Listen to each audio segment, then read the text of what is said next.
Assalamualaikum warahmatullahi wabarakatuh.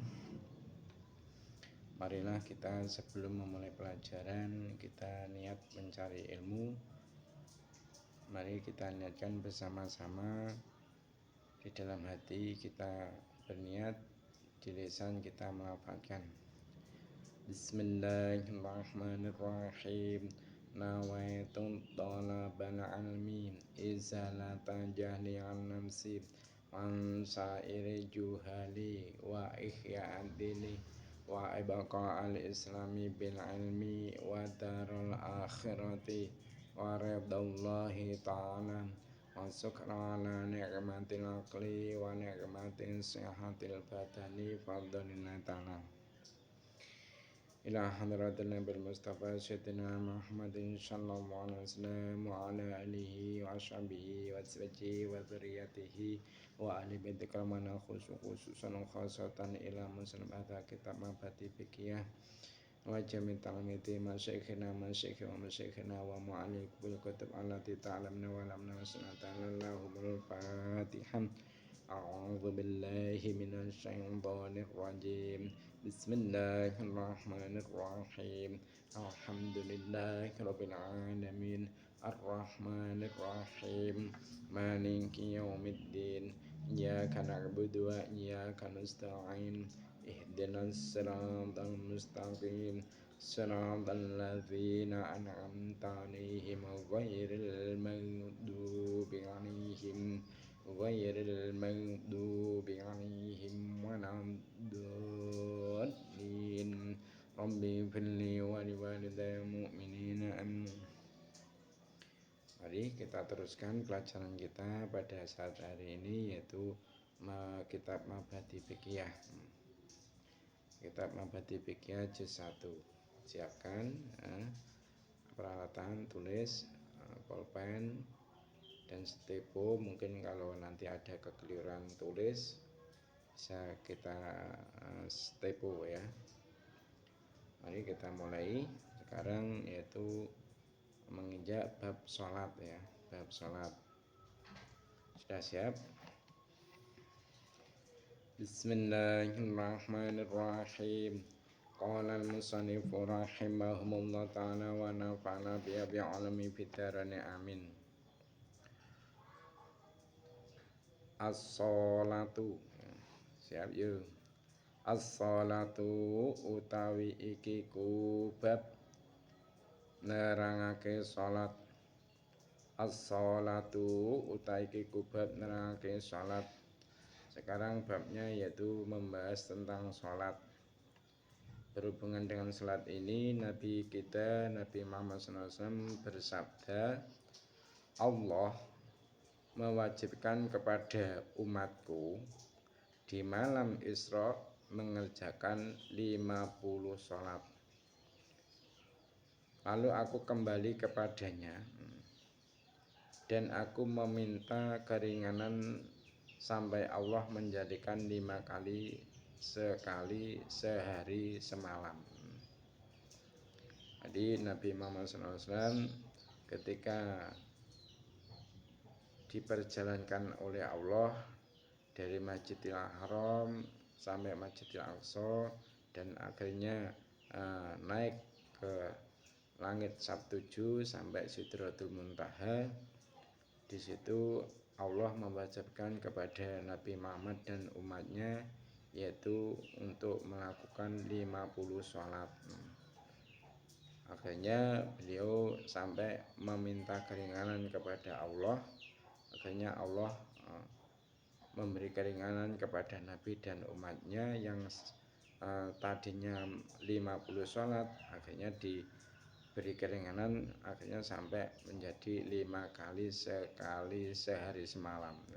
5 kali sekali sehari semalam. Nah, sekarang yang dikehendaki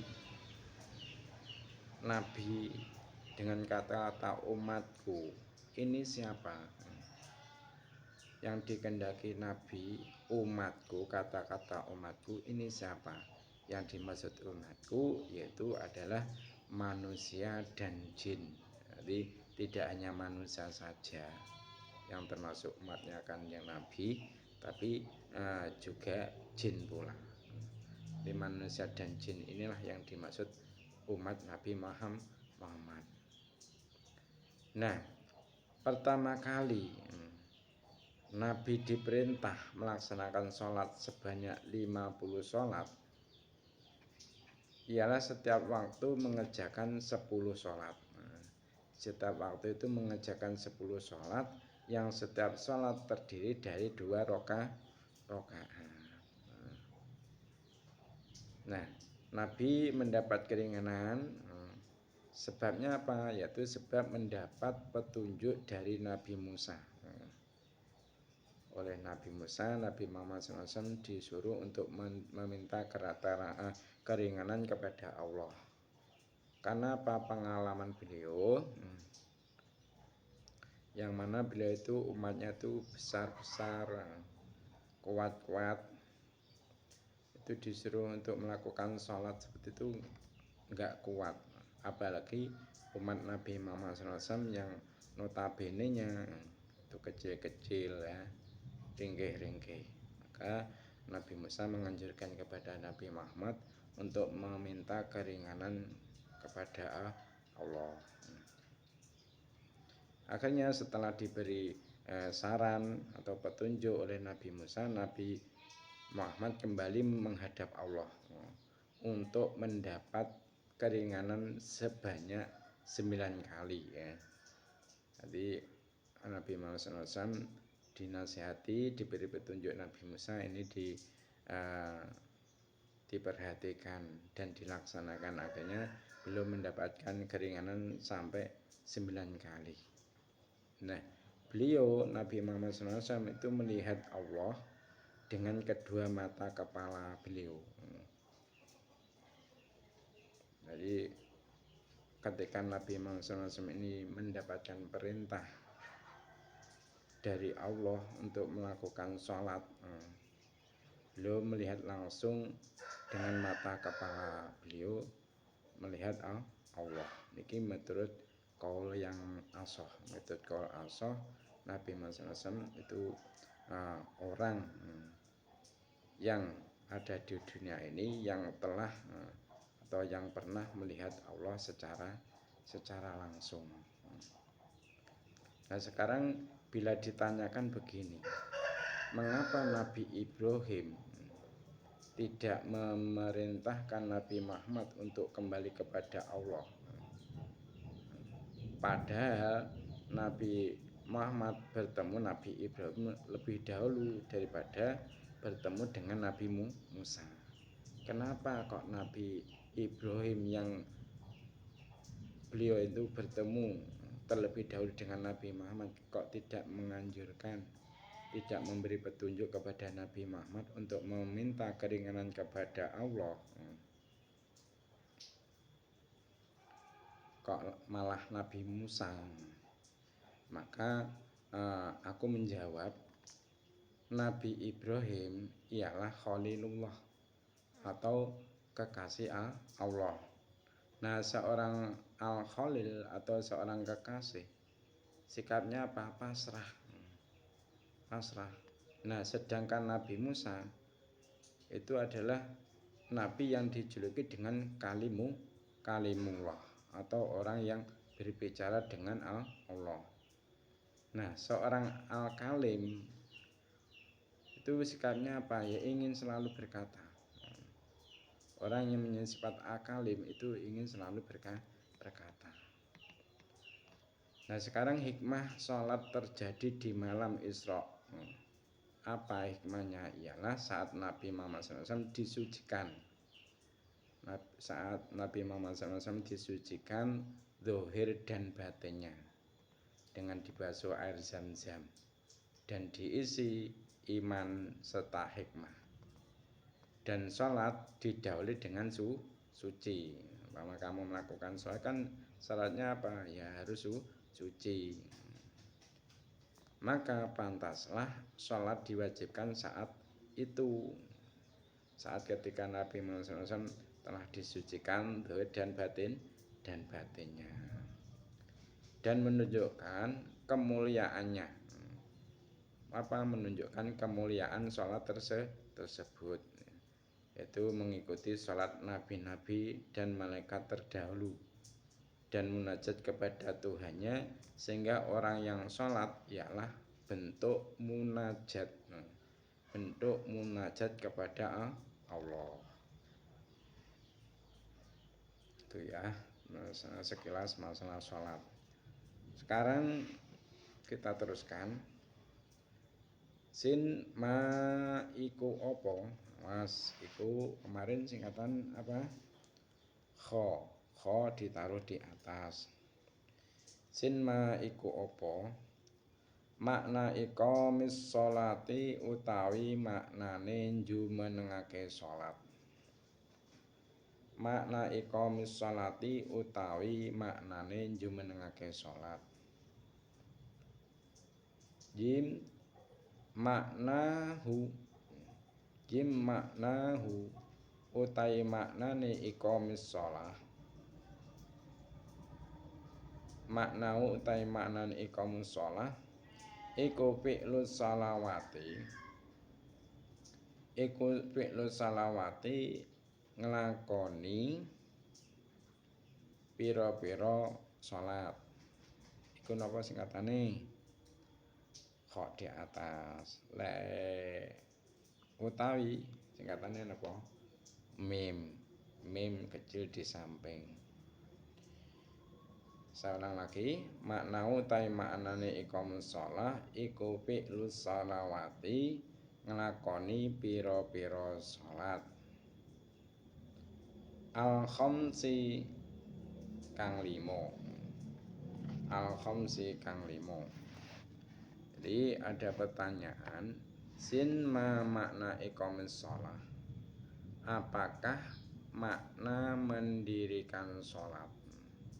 Apa maknanya mendirikan salat? Jawabnya, jim maknahu fi'lus salawatil khamsi. Jim maknahu fi'lus salawatil khamsi. Maksud dari mendirikan salat yaitu maknanya ialah mengerjakan salat 5 waktu. Mengerjakan salat 5 waktu. Nah, perlu sampean ketahui bahwasanya kelima salat ini hanya dikerjakan oleh umat Nabi Muhammad.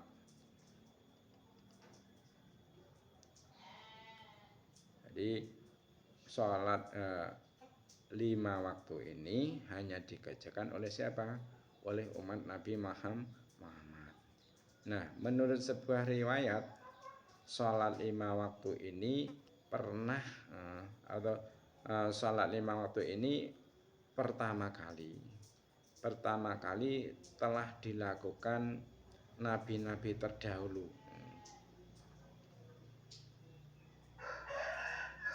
Sebenarnya salat subuh. Salat subuh ini dikerjakan pertama kali oleh Nabi Adam. Nabi Adam ini adalah nabi yang melakukan salat subuh. Nah, salat Isya ini salat yang pertama kali mengerjakan yaitu Nabi Yunus. Kalau salat zuhur, orang yang pertama kali melakukan salat zuhur adalah Nabi Daud. Sekarang salat asar ini pertama kali orang atau nabi yang melakukan salat asar yaitu Nabi Sulaiman. Terus salat maghrib ini pertama kali yang melakukan adalah Nabi Yakub. Yakub termasuk nabi yang pertama kali melakukan salat maghrib. Nah, ada sebagian syair dengan bahar tawil.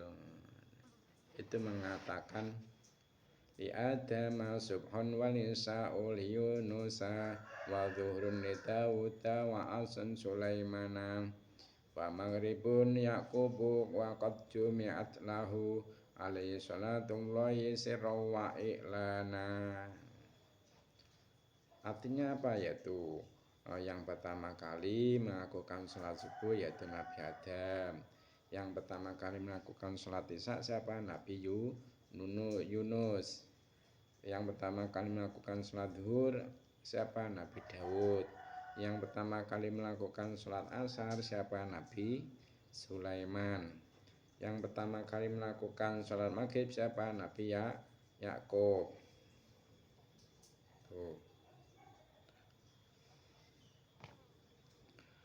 Terusnya sekarang sin ma iku opo. Sin ma iku opo as-sholawatu. As-sholawatu utawi pira-pira salat. As-sholawatu utawi pira-pira salat al-khamsu kang limo. Al-khamsu kang limo. Jim iya utawi sholawatul khamsu. Jim iya utawi sholawatul khamsu iku asbahu sholat subuh. Iku asbahu sholat subuh.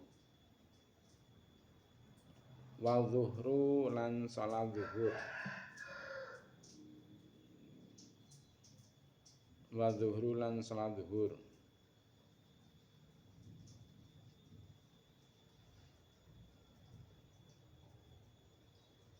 Wal asru lan sholat asar. Wal asru lan sholat asar. Wal maghribu lan sholat maghrib. Wal maghribu lan sholat maghrib. Wal isya'u lan sholat isya. Wal isya'u lan sholat isya. Sudah. Sekarang terusnya ini ada pertanyaan lagi. Pertanyaannya sin ma as-sholawatul khamsu. Apakah sholat 5 waktu itu? Mesti yang dimaksud sholat 5 waktu itu sholat apa saja? Jawabnya jim ya as-subahu wa zuhru wal asru wal maghribu wal isya'u. Yang dimaksud sholat 5 waktu yaitu sholat subuh, sholat zuhur, sholat asar, sholat maghrib, dan sholat isya. Nah, perlu sampean ketahui sholat subuh itu ada sebagian riwayat yang lain menceritakan bahwasanya sholat subuh adalah sholat pertama kali yang dilakukan oleh Nabi Adam. Jadi riwayat ini mengatakan bahwasanya sholat subuh yang pertama kali melakukan adalah Nabi Adam, yaitu 2 rakaat subuh, mesti 2 rakaat pelaksanaannya dijalankan oleh Nabi Adam ketika beliau di bumi setelah diturunkan oleh Allah dari surga. Jadi setelah Nabi Adam itu oleh Allah diturunkan dari surga, diturunkan ke bumi, Nabi Adam melakukan sholat 2 rakaat pada waktu subuh. Nah, waktu itu pertama kalinya Nabi Adam melihat kegelapan, kekuatan, begitu gelapnya sehingga ia merasakan ketakutan. Nabi Adam merasa takut yang amat sangat. Namun kemudian kegelapan itu secara lamban, secara perlahan mulai sirna mengusir rasa takut. Akhirnya rasa takutnya Nabi Adam itu sedikit demi sedikit hilang. Karena apa? Pelan-pelan menjadi terang, keadaan menjadi terang, dan secara perlahan itu matahari akan muncul, kan otomatis menjadi terang, keadaan semakin menjadi terang. Nah, itulah pergantian waktu malam menuju pagi. Nah, oleh karenanya 2 rakaat subuh dilaksanakan sebagai rasa syukur, atas sirnanya kegelapan, pengharapan atas kedatangnya kecerahan. Jadi itulah sejarah sholat subuh pertama kali yang melakukan siapa tadi? Nabi Adam. Terus wa zuhru. Nah, sekarang sejarah tentang sholat zuhur. Nah, Nabi Ibrahim itu adalah termasuk nabi yang pertama kali melakukan sholat zuhur 4 rakaat. Jadi sholat zuhur itu pertama kali yang melakukan adalah Nabi Ibrahim, yaitu dengan 4 rakaat. Kapan Nabi Ibrahim melakukan sholat zuhur pertama kali? Yaitu ketika Allah menggantikan Nabi Ismail yang rencananya itu akan disembelih,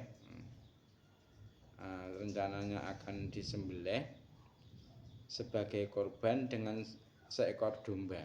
Jadi mulainya Nabi Ibrahim melakukan sholat zuhur yaitu ketika Allah menggantikan Nabi Ismail yang rencananya akan disembelih oleh Allah diganti dengan seekor domba. Nah, kejadian ini itu terjadi saat matahari bergeser sedikit dari titik tengahnya. Jadi kejadian ini terjadi ketika matahari bergeser sedikit dari titik tengahnya. Nah, 4 rakaat itu menunjukkan beberapa perasaan Nabi Ibrahim. Jadi 4 rakaat itu menunjukkan beberapa perasaan Nabi Ibrahim ketika itu. Nah, 1 rakaat adalah penanda kesyukuran atas digantinya Ismail. Yang 1 rakaat untuk mensyukuri atas digantinya Nabi Ismail dengan apa tadi? Seekor domba. Nah, 1 rakaat yang lain atau yang kedua itu sebagai wujud kegembiraan beliau, sebagai wujud kegembiraan Nabi Ibrahim. Nah, 1 rakaat yang ketiga ini adalah untuk mencari keridhaan Allah. Nah, 1 rakaat yang keempat ini adalah sebagai rasa syukur Nabi Ibrahim kepada Allah atas pemberian domba. Itu sejarah sekilas masa sholat zuhur. Nah, yang selanjutnya yaitu sejarah tentang sholat asar. Sholat asar ya. Sholat asar ini adalah sholat yang pertama kali melakukan adalah siapa? Yaitu Nabi Yunus.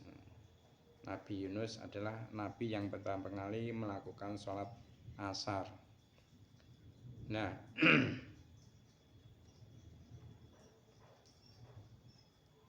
Nabi Yunus melakukan sholat asar ini ada hubungan eratnya, yaitu ketika beliau diselamatkan oleh Allah dari perut ikan Hud. Ketika beliau diselamatkan oleh Allah dari perut ikan Hud, akhirnya Nabi Yunus melakukan sholat asar. Nah, Hud niku nami ikan. Hud itu adalah nama ikan yang menelan Nabi Yunus saat mengarungi lautan. Ketika Nabi Yunus dibuang oleh nakoda kapal di lautan, Nabi Yunus itu ditelan oleh ikan Hud. Nah, di situ dikisahkan bahwa bentuk ikan Hud itu hampir menyerupai burung. Bentuknya ikan Hud itu hampir menyerupai burung, namun tanpa sayap. nggak enek sayapnya. Lek burung kan ada sayapnya kalau burung.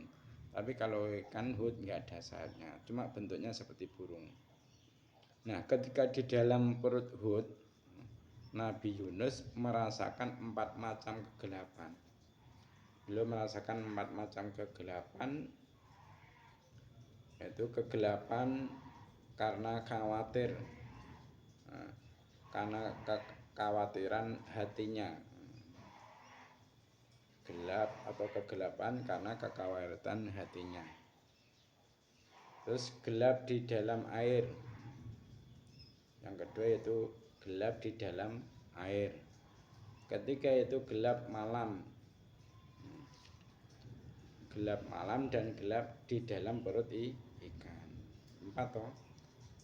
Gelap karena kekhawatiran beliau.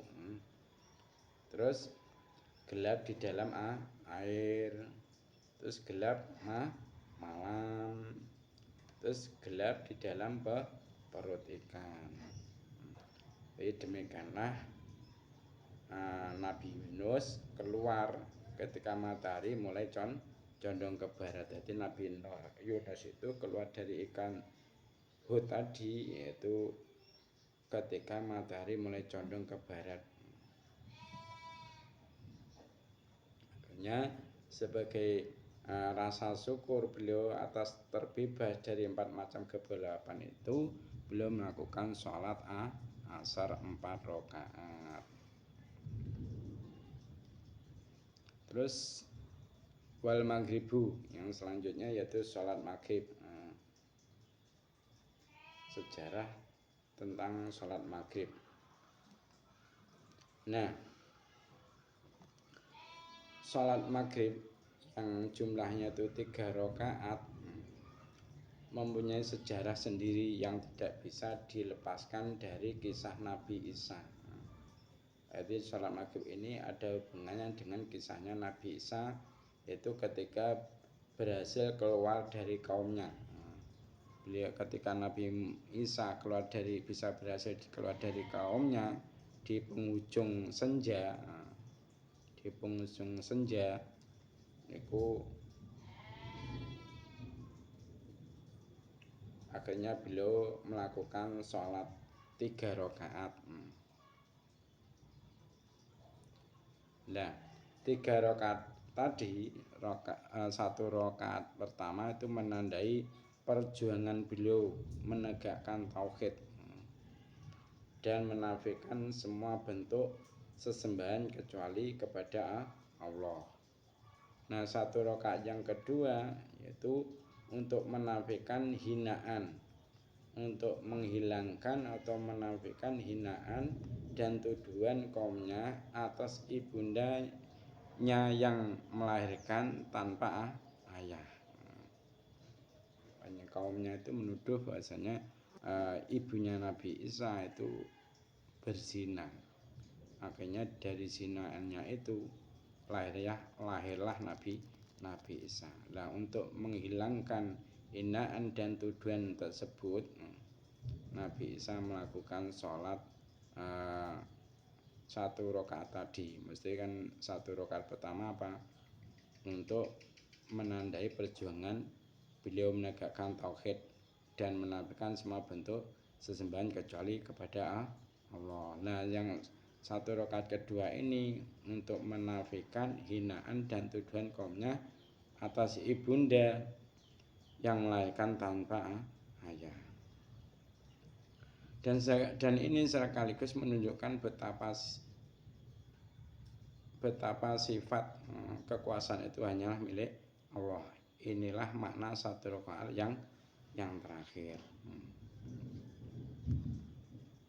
Sekarang wal isa'u sejarah tentang sholat isya. Nah, sejarah tentang sholat isya ini berhubungan erat dengan Nabi Musa. Ketika beliau oleh Allah telah dihilangkan 4 kesedihan yang menimpa beliau, sehingga oleh Allah dijadikan sejarah ditetapkannya sholat isya 4 rakaat. tercatat 4 kesedihan itu berhubungan dengan istrinya. Kesedihan yang berhubungan karo istrinya Nabi Musa, saudaranya yang bernama Harun, anak-anaknya dan kesedihan karena kekuasaan Firaun. Dan ketika semua kejadian itu diangkat oleh Allah di waktu malam, akhirnya Nabi Musa pun melakukan atau melaksanakan 4 rakaat sebagai rasa syukur atas segala-galanya tadi.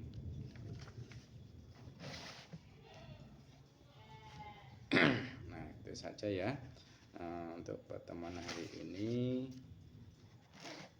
Sekarang soal ada soal nanti soalnya yaitu 5. Soalnya yaitu berhubungan dengan keterangan-keterangan yang sudah saya terangkan. Sekarang pertanyaan yang nomor 1.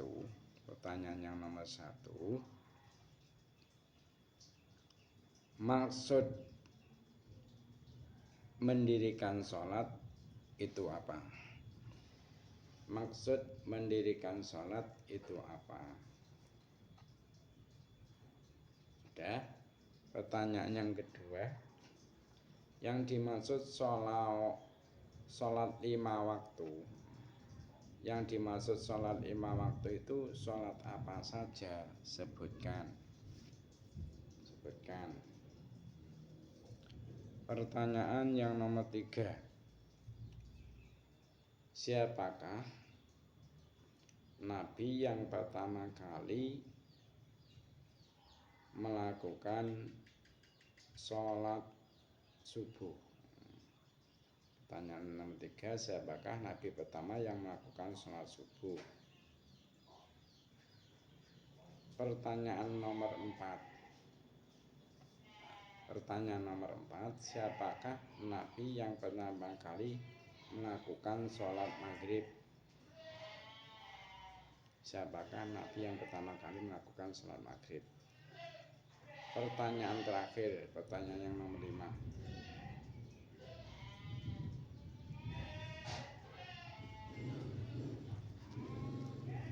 sholat 5 waktu ini zuhur, asar, maghrib, isya, subuh ini khusus diperuntukkan untuk umat siapa?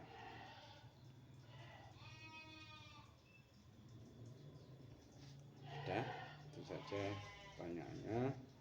Jawab. Mungkin kalau ada kurang lebihnya dari saya, mohon maaf dari saya. Sebelum saya akhiri, mari kita membaca doa kafaratul majelis. Subhanakallahumma wa bihamdika asyhadu an la ilaha illa anta astaghfiruka wa atubu ilaik. Assalamualaikum warahmatullahi wabarakatuh.